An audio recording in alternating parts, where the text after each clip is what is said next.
हमारा next topic है how to create more employment. Means जो और ज़्यादा एम्प्लॉयमेंट और उससे और ज़्यादा जो रोज़गार है वो कैसे क्रिएट कर सकते हैं। ठीक है, तो इसके लिए अब जैसे लक्ष्मी के बारे में हमने पढ़ा, तो लक्ष्मी के पास जो खेत है उसको उसमें सिंचाई की व्यवस्था नहीं है, तो अगर गवर्नमेंट जो है वहाँ पे कुछ पंप सेट लगवा देती है या फिर कुआं खुदवा देती है, तो इससे क्या है, लक्ष्मी के खेती में सिंचाई हो जाएगी। अगर वो सिंचाई की सुविधा उसको मिल जाएगी तो उसमें सिर्फ 2 फसल के बजाय वो गेहूँ और जो चावल है इन सब से रिलेटेड और भी फसल उगा सकती है, तो उसका अनएम्प्लॉयमेंट जो है वो क्या होगा, ख़त्म होगा।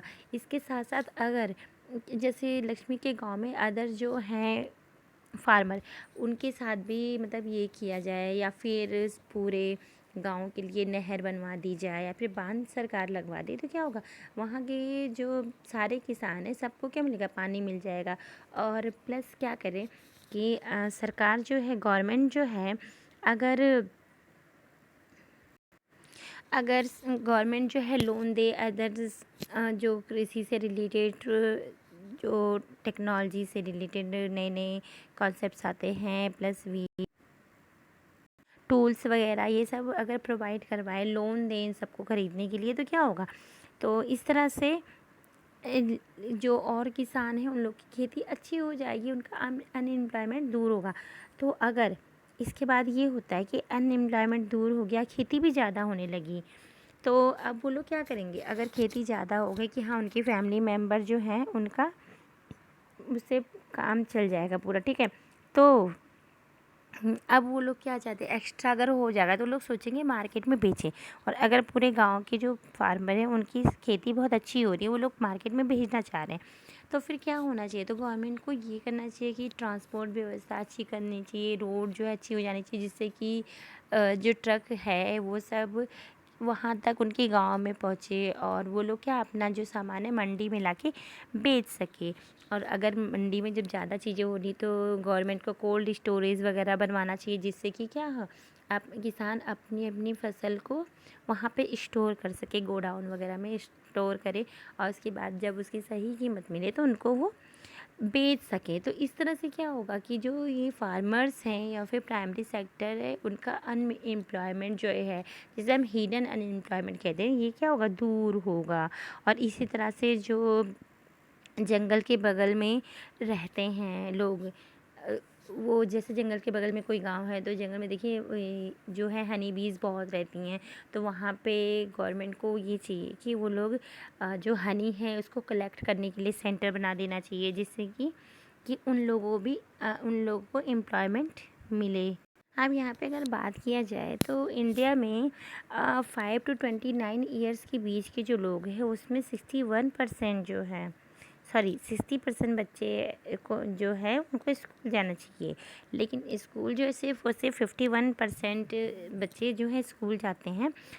अदर जो है घर में रहते हैं या फिर वो लोग चाइल्ड लेबर का वर्क करते हैं। अगर ये बच्चे भी स्कूल जाने लगे, ठीक है, तो जो योजना आयोग था पहले, जिसे कि अब नीति आयोग कहा जाता है, उसने बताया कि अगर ये सारे बच्चे भी स्कूल जाने लगे तो 20 लाख जॉब्स बन सकती है, किसमें, एजुकेशन सेक्टर में। और इसी तरह से अगर हम जो गांव में देखा जाए कि विलेज में हॉस्पिटल की सुविधा कम होती है, अगर उस सेक्टर में सुधारा जाए तो वहाँ भी ढेर सारी जॉब क्रिएट हो जाएगी। जो प्लानिंग कमीशन है उसने ये बताया कि अगर हम ये टूरिज़्म सेक्टर को डेवलप करते हैं तो हम उसमें भी 35 लैक्स पीपल्स को जॉब दे सकते हैं, ठीक है।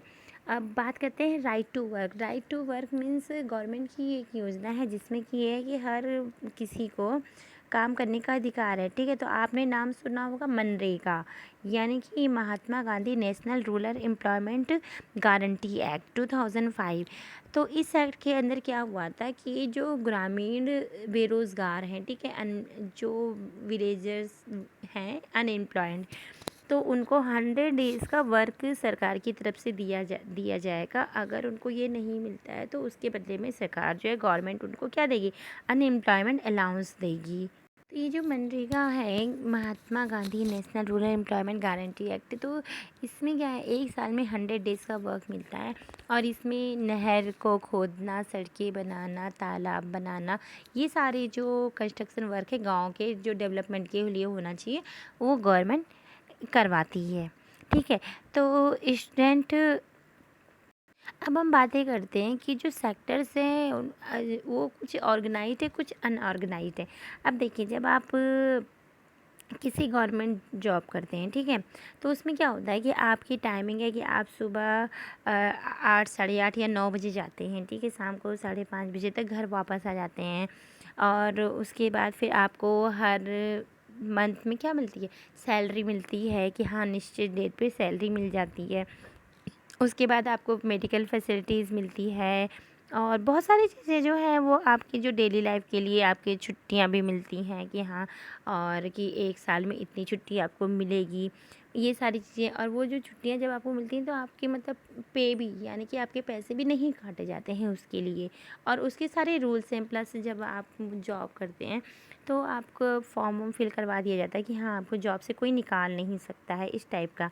ठीक है। तो यहाँ पे एक एग्जांपल है कांता का। तो कांता के पास एक गवर्नमेंट जॉब है, ठीक है, और कांता का एक पड़ोसी है, कमल है। तो कमल जो है वो भी एक नेबर की, वो एक लेबर है, वो पास की दुकान में काम करता है। वो सवेरे 7:30 बजे चला जाता है, रात के 8 बजे जाता है। उसको कोई, अब कांता को देखिए संडे टू संडे छुट्टी मिलती है, लेकिन कांता का जो नेबर है कमल, उसको कोई छुट्टी नहीं मिलती। अगर वो छुट्टी करता है तो उसका जो बॉस है उसको, जैसे आप यहाँ पे फिगर में देख रहे होंगे, देखिए ये जो बॉस है उनके, वो क्या उसको वो निकाल सकता है कभी भी, और छुट्टी पे पैसे काट लेता है। और वर्किंग टाइम ज़्यादा है, कभी कभी एक्स्ट्रा वर्क करता है, और एक्स्ट्रा वर्क करने के बावजूद उसको एक्स्ट्रा पैसे नहीं मिलते हैं।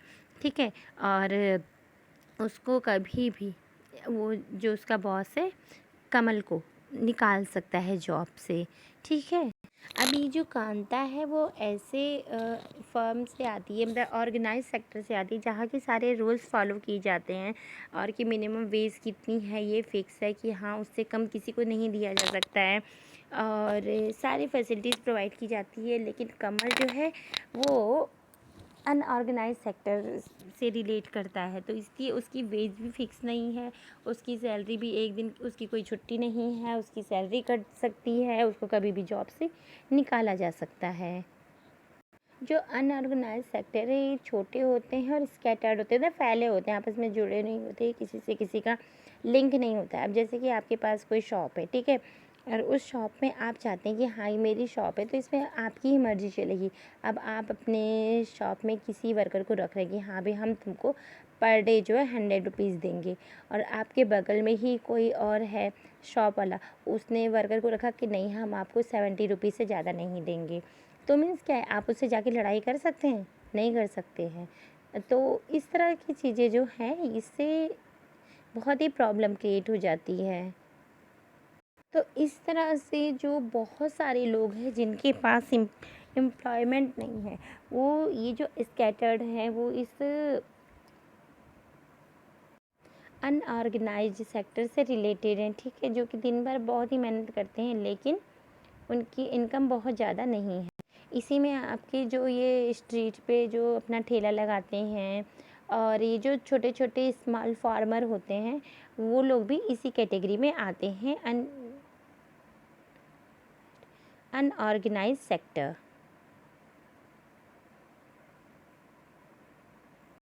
हमने देखा जो अनएम्प्लॉयड अनऑर्गेनाइज सेक्टर है, इसमें जो वर्कर है उनका बहुत ही शोषण होता है। तो इसके लिए मतलब कैसे जो है, how to protect workers in the unorganised sector. तो मतलब अनऑर्गेनाइज सेक्टर के वर्कर्स को कैसे प्रोटेक्ट करना चाहिए कि उनका शोषण ना हो। ठीक है।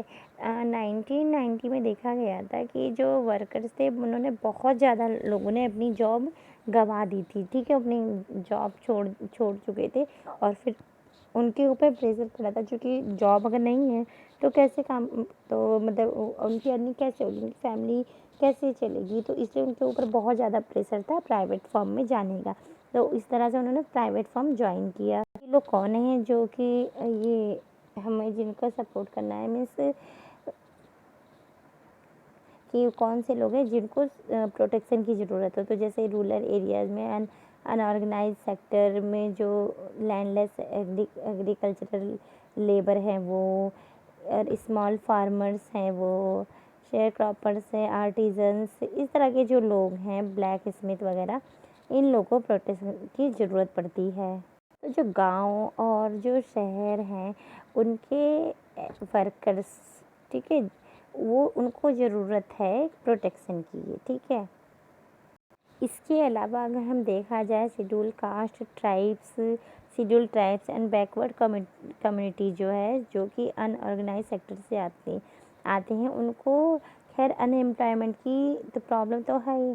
इसके अलावा इनको सोशल डिस्क्रिमिनेशन की भी प्रॉब्लम है। मीन्स ये है ना, बहुत लोग क्या बोलते हैं कि नहीं, अरे ये तो शेड्यूल कास्ट का है, इसको दूर रखो, इसके अपने दरवाजे पे भी नहीं आने देना। मीन्स ये सारी चीज़ें भी हैं। बहुत जगह ऐसी होता है कि अरे नहीं, ये तो शेड्यूल कास्ट का है, हम इसको अपनी कंपनी में जॉब नहीं देंगे।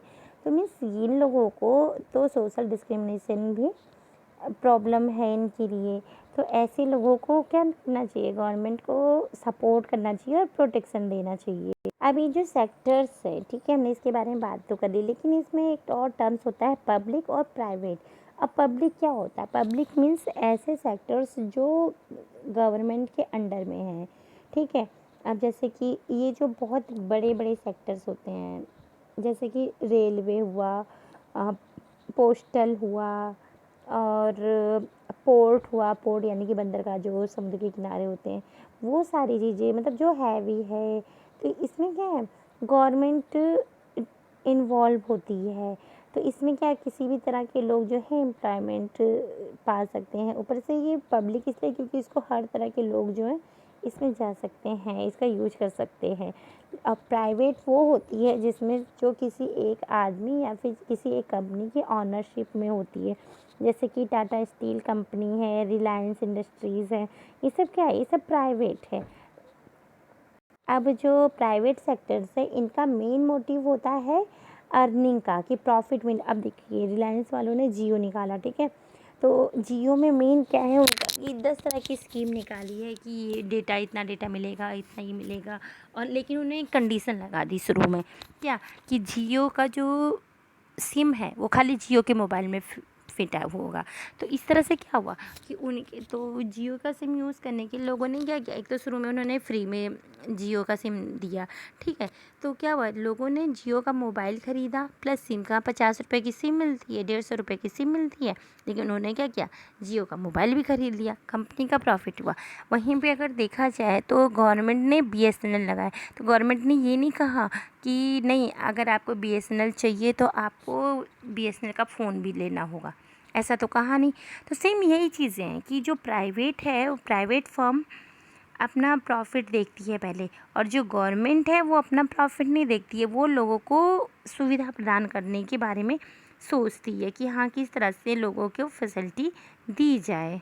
बहुत सारी चीज़ें ऐसे हैं जिसको यूज़ करने के लिए क्या होता है कि बहुत ज़्यादा कॉस्ट लगता है। जैसे बांध बनाना है कहीं पे, ठीक है, अब बांध बनाने के लिए, डैम अगर बनाना हो तो डैम बनाने में तो बहुत ज़्यादा कॉस्ट आता है। तो कोई भी प्राइवेट फर्म जो है वो जल्दी डैम नहीं बनाना चाहती है।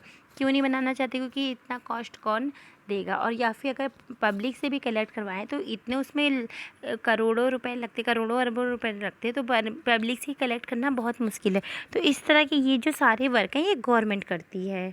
इसी तरह से जैसे रोड्स बनाना, ब्रिजेस बनाना, रेलवे, हार्बर्स, इलेक्ट्रिसिटी जनरेट करना, ये सारे वर्क जो है हमारी गवर्नमेंट करती है। इसमें ये भी है कि प्राइवेट जो कंपनीज़ हैं ये बहुत जगह पे अपने वर्क नहीं स्टार्ट कर पाती जब तक कि उनको गवर्नमेंट का सपोर्ट ना मिले। तो मीन्स उनको अपने फर्म स्टार्ट करने के लिए गवर्नमेंट का भी सपोर्ट लेना पड़ता है। इसके अलावा गवर्नमेंट जो है वो जो फार्मर्स से वीट एंड राइस को कलेक्ट करवाती है, उनसे फेयर प्राइस में लेती है। मीन्स अगर आप गेहूँ चावल किसी दुकान पे बेचने जाओ तो दुकान वाला सोचेगा इसको ज़रूरत है तो कम से कम प्राइस में लेना चाहेगा, लेकिन गवर्नमेंट क्या करती है कि वो एकदम फेयर प्राइस, मीन्स आपको नुकसान ना हो, इस तरह से जो आपसे लेती है। अगर कोई फेयर प्राइस में लेगी तो फिर गवर्नमेंट जो देती है वो भी देखिए राशन की दुकानों पे राशन कितना सस्ता मिलता है। तो सेम इस यही कंडीशन है कि मतलब गवर्नमेंट जो है फार्मर्स को और कंज्यूमर्स को दोनों को सपोर्ट करती है। इसी तरह के बहुत सारी एक्टिविटीज़ है जिसको गवर्नमेंट जो है जिस पे स्पेंड करती है, जैसे कि हेल्थ एंड एजुकेशन है। हर जगह देखिए गवर्नमेंट हॉस्पिटल बना हुआ है, हर जगह जो है आपके गवर्नमेंट स्कूल बने हुए हैं। तो ये सारी चीज़ें क्या हैं, ये गवर्नमेंट ही अर्न कर स्पेंड कर। इसी तरह से क्या है कि गवर्नमेंट जो है मिड डे मील बनवाती है गाँव स्कूलों में। तो गाँव में बहुत सारे बच्चे ऐसे हैं जिनको 2 टाइम का ढंग से खाना नहीं मिल पाता, बच्चे अंडर नरिश है, तो उनके लिए मिड डे मील बनता है। ऐसे ही आंगनबाड़ी जो है उसमें का नाम आपने सुना होगा, तो वहाँ से जो छोटे बच्चे हैं न्यू बॉर्न उनके लिए कुछ ना कुछ मतलब दिया जाता है खाने पीने के लिए, जिससे कि क्या हो कि वो लोग हेल्दी हों। और जो गवर्नमेंट है ये ड्रिंकिंग वाटर भी वो प्रोवाइड करवाती है। इस तरह से मतलब गवर्नमेंट जो है अलग अलग काम करवाती है। तो ये डिफरेंस है पब्लिक एंड प्राइवेट में। ओके स्टूडेंट, यहाँ पे आपका ये ख़त्म होता है चैप्टर। Thank you.